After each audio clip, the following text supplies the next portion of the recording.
আসসালামু আলাইকুম। এটিএন বাংলা সংবাদে সবাইকে স্বাগত জানাচ্ছে অনামিকা হাসান পুনম। দুদিনের সফরে ঢাকায় এসেছেন পাকিস্তানের উপপ্রধানমন্ত্রী ও পররাষ্ট্রমন্ত্রী ইসাক দার। সাবেক পররাষ্ট্রমন্ত্রী হিনা রাব্বানী খারের পর এক দশক পর পাকিস্তানের কোনো পররাষ্ট্রমন্ত্রী ঢাকা সফরে এলেন। দুপুরে হজরত শাহজালাল আন্তর্জাতিক বিমানবন্দরে পৌঁছালে তাকে স্বাগত জানান পররাষ্ট্র সচিব আসাদ আলম সিয়াম। এ সময় ঢাকায় নিযুক্ত পাকিস্তানের হাইকমিশনার ইমরান হায়দারও উপস্থিত ছিলেন। গত ২৭ এপ্রিল ইসাক দারের ঢাকা আসার কথা ছিল, তবে ভারতের পেহেলগামে সন্ত্রাসী হামলার প্রেক্ষাপটে দেশটির সঙ্গে সীমান্তে উত্তেজনা দেখা দিলে দারের সফর স্থগিত করে ইসলামাবাদ। পাকিস্তানের পররাষ্ট্রমন্ত্রীর সফরে দুদেশের মধ্যে ৫ থেকে ৬টি চুক্তি ও সমঝোতা স্মারক সই হওয়ার কথা রয়েছে।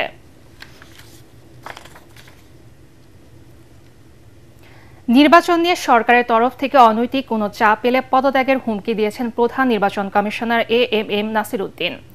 রাজশাহীতে নির্বাচনী কর্মকর্তাদের সঙ্গে মতবিনিময় সভায় তিনি সতর্ক করেন, ভোট কেন্দ্র দখলের চেষ্টা করলে পুরো নির্বাচনই বাতিল করা হবে। পিআর পদ্ধতিতে নির্বাচন সংবিধানে নেই উল্লেখ করে সিইসি বলেন, এ নিয়ে বিতর্ক রাজনৈতিক। ভোট কেন্দ্র দখলের ইতিহাস বলে যান, ভোটের বাক্স দখলের নিয়ত যদি থাকে আপনারা দয়া করে সরে আসুন এই নিয়ত থেকে। আমরা অত্যন্ত কঠোর অবস্থানে থাকবো, দাঁত ভাঙা জবাব দিতে হবে। তারা ঘুঘু দেখেছে, ফাঁদ দেখে নাই, এবার ফাঁদ দেখবে তারা।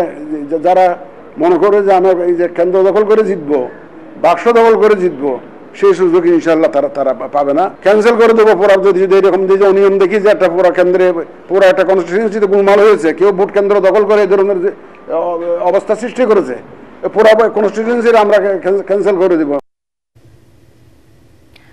জনগণ নির্বাচনমুখী হলে কোনো ষড়যন্ত্রে ভোট বানচাল করতে পারবে না বলে দাবি করেছেন স্বরাষ্ট্র উপদেষ্টা জাহাঙ্গীর আলম চৌধুরী। আগামী ফেব্রুয়ারিতে প্রধান উপদেষ্টার ঘোষিত সময় অনুযায়ী নির্বাচনের জন্য আইন শৃঙ্খলা বাহিনী সব ধরনের প্রস্তুতি নিচ্ছে বলেও জানান তিনি। রাজধানীর গাবতলীতে বিএডিসি হিমাগার এবং দারুস-সালাম থানা পরিদর্শন শেষে সাংবাদিকদের কাছে এসব কথা জানান স্বরাষ্ট্র উপদেষ্টা। সীমান্ত সম্পূর্ণ নিরাপদ। সীমান্তে আপনারা দেখছেন আমাদের সীমান্ত সম্পূর্ণ নিরাপদ।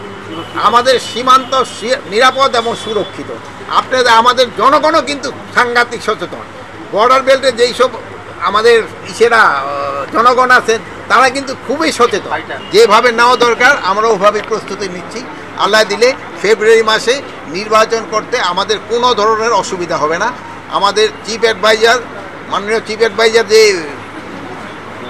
রোড ম্যাপটা ডেটটা বলে দিচ্ছে, আমার রোড ম্যাপটা তো ইলেকশন কমিশন দিবে, আমরা ওইভাবে আমরা ইলেকশন করার জন্য প্রস্তুতি নিচ্ছি। যুক্তরাষ্ট্রে আরোপিত শুল্ক মোকাবেলায় বাংলাদেশ দক্ষতার পরিচয় দিয়েছে বলে মন্তব্য করেছেন প্রধান উপদেষ্টার প্রেস সচিব শফিকুল আলম। তিনি বলেন, যুক্তরাষ্ট্রের শুল্ক হার 20% নামিয়ে আনার পেছনে কাজ করেছে ডক্টর ইউনূসের বৈশ্বিক অর্থনৈতিক দূরদর্শিতা ও আন্তর্জাতিক যোগাযোগ। ক্ষমতা গ্রহণের পর দেশীয় পণ্যে ট্রাম্পের উচ্চ হারের বাণিজ্য শুল্ক আরোপ অন্তর্বর্তী সরকারের জন্য একটি বড় চ্যালেঞ্জ ছিল বলে মন্তব্য করেন প্রেস সচিব। রাজধানীর ডেইলি স্টার ভবনের আজিমুর রহমান কনফারেন্স হলে বেসরকারি সংস্থা Bangladesh research, analysis and information network brain আয়োজিত গোল টেবিল আলোচনায় তিনি এসব কথা বলেন। ট্রাম্প অ্যাডমিনিস্ট্রেশন কি করেছে যে তারা ট্যারিফ নিয়ে যে তাদের যে নতুন ধারণা, যে গ্লোবাল যেটা কনসেনসাস যে ডাব্লিউটিওর মাধ্যমে গ্যাট থেকে ডাব্লিউটিওতে আসা এবং ডাব্লিউটিওর মাধ্যমে যে যত কম ট্যারিফ থাকা যায় তত বেটার, এবং এটার থেকে কনসেনসাস থেকে ইউএস গত ট্রাম্পের টার্মেই ওরা একটা খুব ক্লিয়ার ইন্ডিকেশন ছিল যে ওরা এখান থেকে সরে আসবে এবং ওরা ম্যানুফ্যাকচারিংয়ে জোর দিবে। পুরানো সংবিধানের অধীনে জাতীয় নির্বাচন অনুষ্ঠিত হলে দেশে আবারও ফ্যাসিবাদী শক্তির উত্থান হবে। তাই নতুন সংবিধানের মাধ্যমে জুলাই সনদ বাস্তবায়নের দাবি জানিয়েছে জাতীয় নাগরিক পার্টি এনসিপির সদস্য সচিব আক্তার হোসেন। রাজধানীর বাংলা মোটরে দলটির অস্থায়ী কার্যালয়ে জুলাই সনদের খসড়া নিয়ে সংবাদ সম্মেলনে তিনি এসব কথা বলেন। নতুন সংবিধান প্রণয়নের মধ্য দিয়ে সাংবিধানিক সংকট সমাধান সম্ভব বলেও দাবি করেন তিনি। তাই রাজনৈতিক দলগুলোকে একসাথে থাকার আহ্বান জানান এনসিপির সদস্য সচিব আক্তার হোসেন। নির্বাচন ফেব্রুয়ারিতে বা তার আগের যে কোনো সময়ে অনুষ্ঠিত হতে পারে, কিন্তু সেই নির্বাচনের ধরনটা কীরকম হবে সেটা আগে জাতির কাছে পরিষ্কার হওয়া প্রয়োজন। আমরা কি বিদ্যমান যে সংবিধান সেই সংবিধানকে রেখেই, বহাল তবিয়তে রেখেই যে সামনের নির্বাচনে যদি আমরা অংশগ্রহণ করি, তাহলে বাংলাদেশে ওই সংবিধানের মধ্য দিয়ে আবার ফ্যাসিবাদ ফিরে আসার একটা সম্ভাবনার জায়গা রয়ে যাবে। বিএনপিতে কোনো চাঁদাবাজ সন্ত্রাসীদের স্থান হবে না বলে হুঁশিয়ারি দিয়েছেন ঢাকা মহানগর উত্তর বিএনপির সাবেক আহ্বায়ক সাইফুল আলম নীরব। কারওয়ান বাজারের কিচেন মার্কেটে ব্যবসায়ীদের সাথে মতবিনিময়ে তিনি এই কথা বলেন।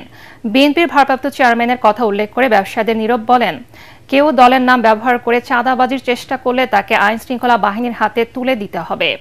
ফেব্রুয়ারিতে জাতীয় নির্বাচনে ধানের শীষে ভোট দেওয়ার আহ্বান জানিয়ে তিনি বলেন, জনগণের ভোটের রাষ্ট্র পরিচালনার দায়িত্ব পেলে ব্যবসা বান্ধব পরিবেশ নিশ্চিত করবে বিএনপি। বিএনপির ভারপ্রাপ্ত চেয়ারম্যান তারেক রহমান পরিষ্কারভাবে চাঁদাবাজদের বিরুদ্ধে বলেছেন, চাঁদাবাজদের বিরুদ্ধে একদম জিরো টলারেন্স। চাঁদাবাজদের কোনো অবস্থান বিএনপিতে হতে পারে না, ভবিষ্যতে হবে না। কেউ যদি বিএনপির নাম ভাঙিয়ে বা আমার নাম ভাঙিয়ে চাঁদাবাজি বা ব্যবসা করতে চায়, তাদেরকে সবার আগে পুলিশকে ধরিয়ে দিবেন। পরবর্তী সংবাদ দেখার আমন্ত্রণ জানিয়ে এখনকার মতো শেষ করছি। এটিএন বাংলা সংবাদ ইউটিউবে দেখতে ব্রাউজ করুন, youtube/ATN বাংলা নিউজ। ধন্যবাদ সবাইকে।